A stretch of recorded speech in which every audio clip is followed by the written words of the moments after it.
Wote wa Zanzibari wakalipuka, na sisi Watanganyika tutaambulia hapo hapo, maana wenzetu hao wamelala usingizi zaidi, ambayo ni kweli. Kwa hiyo nikamweka pale, nikamwambia ndugu yangu, hili kuingiza mafuta katika muungano, hivi ninyi mna akili sawa sawa? Kwa sababu haya mafuta aliweka Mungu. Kule Umoja wa Mataifa niliona watu wana visiwa vya nukta vina watu 60,000, lakini ni taifa linamwakilisha Umoja wa Mataifa na heshima ile ile kama mataifa makubwa.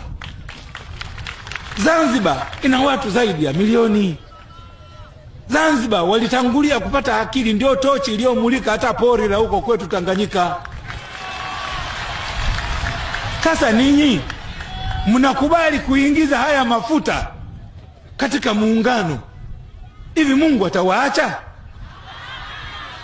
Kwa sababu Mungu anajua ni lini taifa lake analolipenda kule mbinguni la Wazanzibari litakapokuwa na watu milioni 20. Masuala ya nyumba tutavunja zote hizi, kujenga nyumba ndefu zinazokwenda angani. Watakaa sasa, watakula nini? Nikamwambia yule bwana waziri kiongozi, ndio maana ameweka mafuta ili itakapokuwa wako wengi na nini, kama inavyompendeza yeye huko mbinguni, Wazanzibari watatangaza wale wanaotaka mafuta njoni.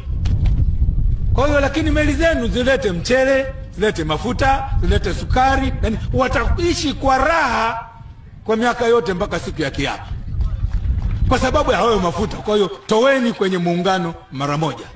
Alisikitika, alifadhaika sana yule bwana, lakini kwenye bunge la katiba anatetea muungano. Nikajua apedomia.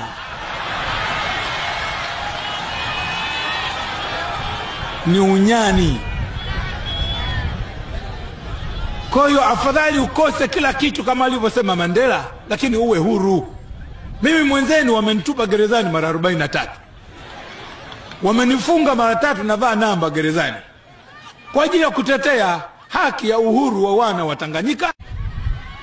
Lile gonjwa lile kwa kizungu wanaliita apedomia. Unamwona mtu yuko tayari kuuza utu wake na utaifa wake kwa tende na halua. Tende na halua inaweza kuwa ajira, inaweza kuwa uongozi, inaweza kuwa uraisi, lakini ukimwona Mtanganyika hajali utaifa wa wana wa Tanganyika na utu wao, kwa sababu anapata pesa, kwa sababu anapata utawala, kwa sababu anataka chochote, ndio ule unyani wa siku zile.